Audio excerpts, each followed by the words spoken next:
Hi everyone, welcome back to my channel. In this video, I'll show you how to color a bucket, which is an object drawing topic, using oil pastels.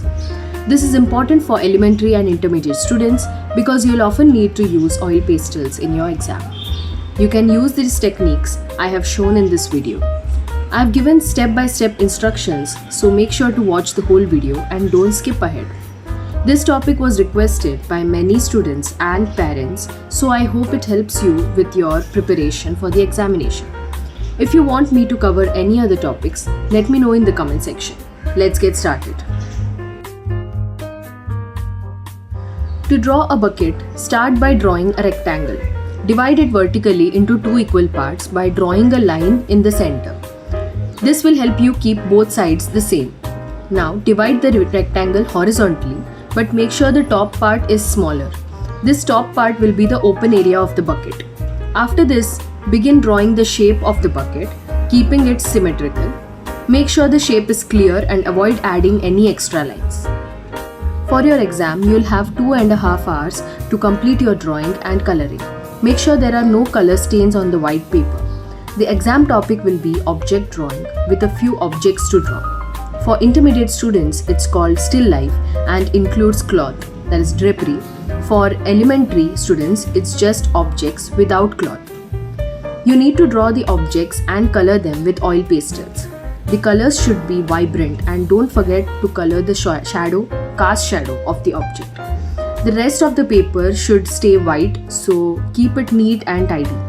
Be careful with the oil pastels as they can get messy. Follow the instructions carefully and practice daily. At home, place an object like a bucket in front of you. Observe it carefully before drawing and follow along with this video. I'll post more object drawing and still life videos soon, so make sure to subscribe and stay updated.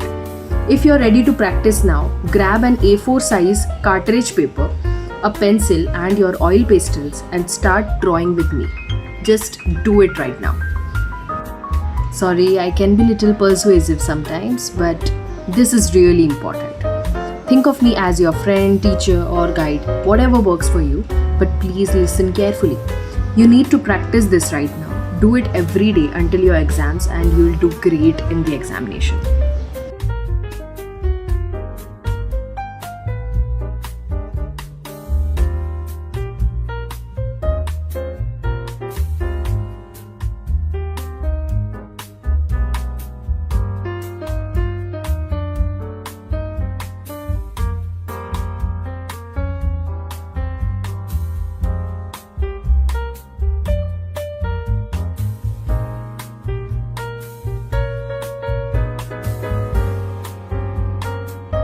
When you look at a 3D shape of a bucket, you'll notice a cylinder inside it. Many students make the mistake of drawing the top and bottom ovals the same, but that's not correct. The oval at the bottom of the bucket should be rounder and more visible. This makes the bucket look like it's real and adds more realistic aspects to it. When the oval shape go below eye level, the surface area of the oval shape increases, making the bottom oval rounder. Follow this rule in every drawing and you'll get better at making your drawings look realistic.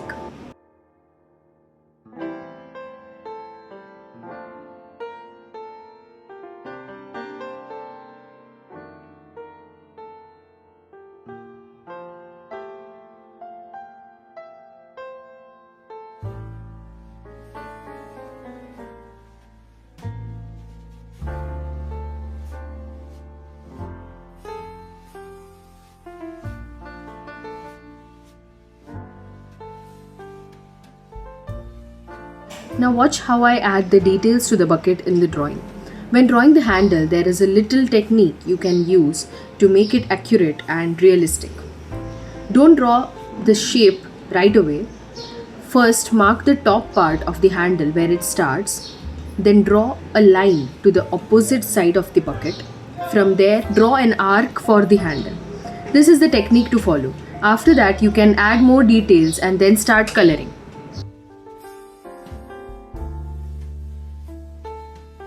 Once the drawing is complete, Carefully erase any extra lines and double lines to ensure the image is clear. Focus on making the drawing precise, neat, and clean. Hey students, I want to share something important with you today. Sketching every day is not just a suggestion, it's a practice that can significantly improve your skills. Make it a habit to sketch daily, even if it's just for a few minutes. Watch sketching videos, but remember, don't just watch, follow along. Engage with the content and apply what you learn. Perseverance is key. It's not enough to rely solely on talent. Many talented artists struggle because they lack a solid technique.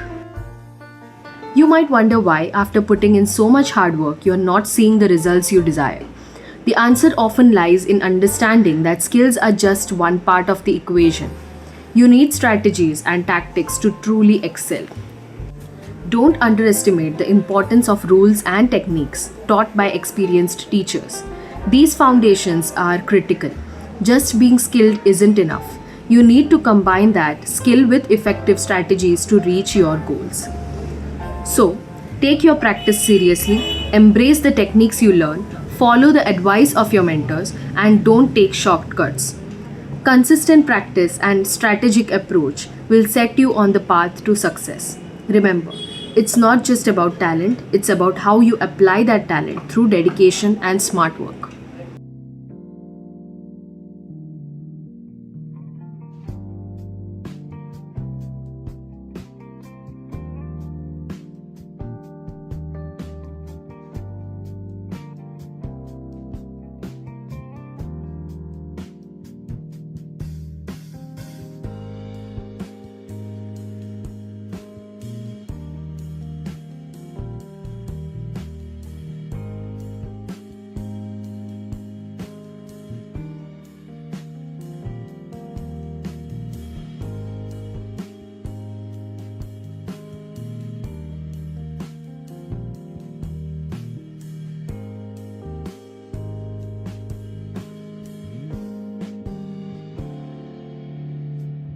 For coloring, I recommend using Camlin Artist Oil Pastels with 50 shades.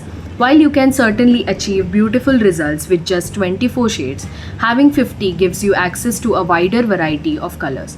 This means you won't have to mix as often, allowing you to apply colors more directly and seamlessly merge them. Now for this bucket, I'm using warm colors that includes orange, red, yellow, dark red, and violet. These oil pastels are fantastic for beginners. I strongly advise against using wax crayons. They often don't apply well to the paper and the colors tend to be dull and lack vibrancy.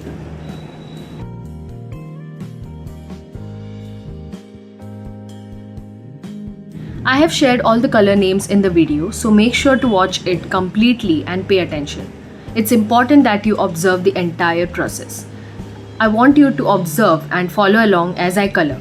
Grab your pastels and color with me. Let's create something beautiful together.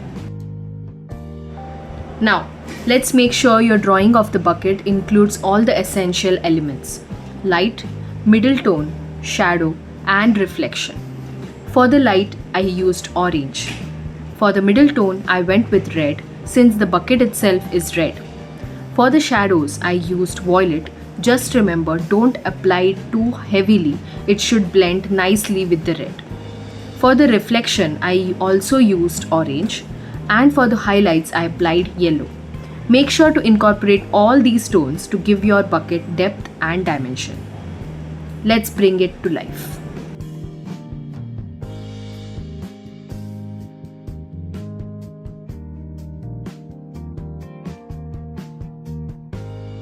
Watch the corners of the bucket properly and color it accordingly.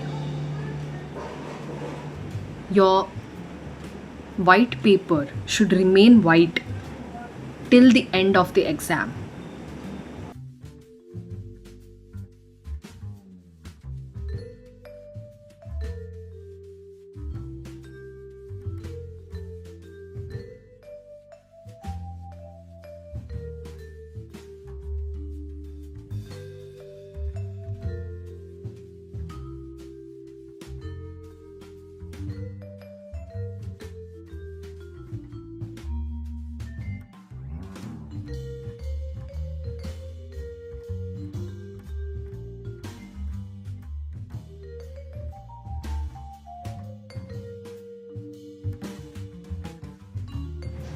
If the light in the bucket is coming from the left side, make sure to apply the same lighting direction to all the objects in your drawing. This consistency will create a more realistic look and enhance the overall composition. Keep in mind where the light falls and ensure that shadows and highlights on each object correspond to that light source. This will help your artwork feel cohesive and well designed. In the light area of the bucket, apply a deep yellow to give it a shine. This is important because it helps create the reflective quality, especially on a cylindrical object like a bucket. By adding this shine, you'll enhance the 3D effect, making the bucket look more realistic. Remember to blend it with the other colors to create a smooth transition and emphasize the light falling on the surface.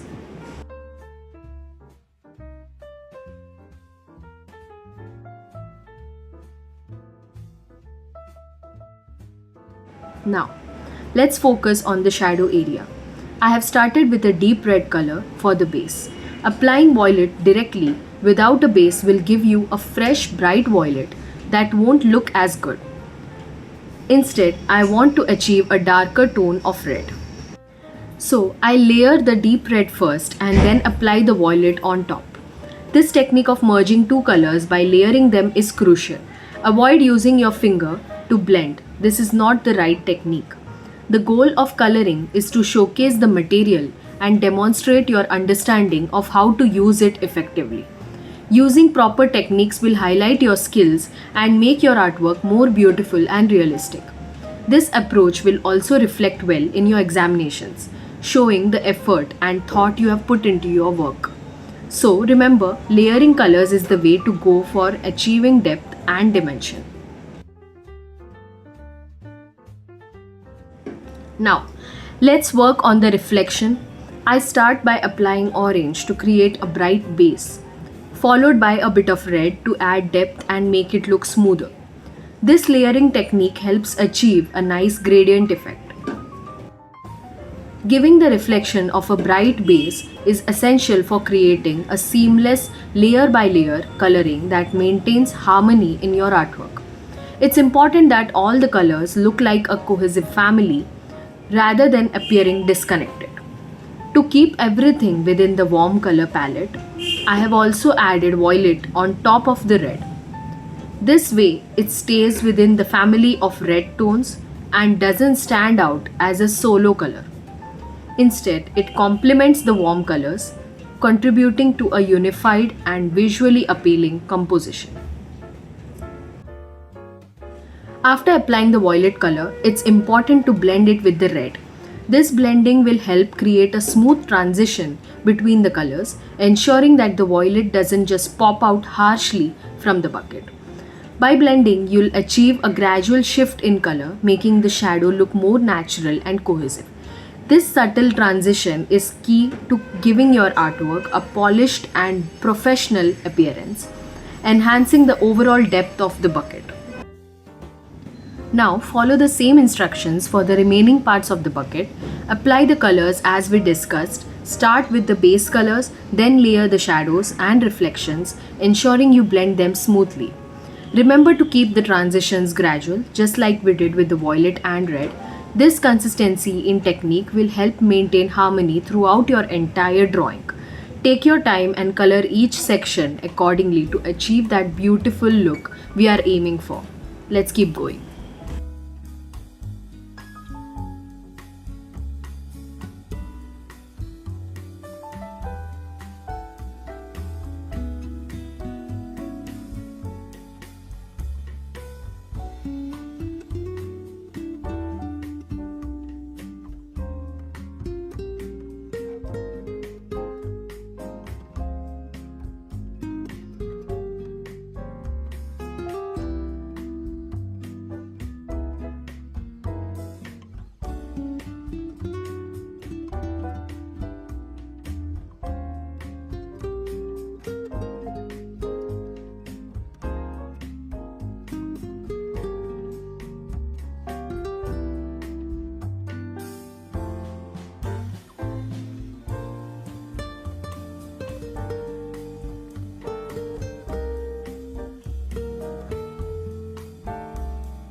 After coloring the base of the bucket, it's time to add the cast shadows for the top portion. Begin by observing where the light source is coming from and apply deeper shadows in the areas that would naturally be darker.